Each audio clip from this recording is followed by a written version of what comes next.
اردو کی فحش نہیں فحش غلطیاں۔ اردو کی کچھ غلطیاں قابل معافی نہیں قابل تلافی ہوتی ہیں۔ ایک پوسٹ نظر سے گزری جس پر لکھا تھا دوستوں کے ساتھ فحش پارٹی، ساتھ تصاویر بھی تھی۔ فحاشی کے بجائے بنی ہوئی مچھلی نظر آ رہی تھی تو اندازہ یہی لگایا کہ موصوف فش پارٹی لکھنا چاہ رہے تھے۔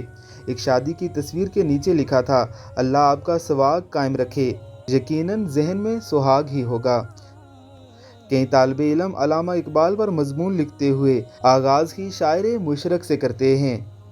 آج بھی کئی نیم خواندہ محرر FIR میں دفعہ 140 ہی لکھتے ہیں۔ سوچتا ہوں ان کے مجرم مفرور نہیں دفان ہو جاتے ہوں گے۔ کچھ انگریزی کو اردو کرنے کے چکر میں مارے جاتے ہیں۔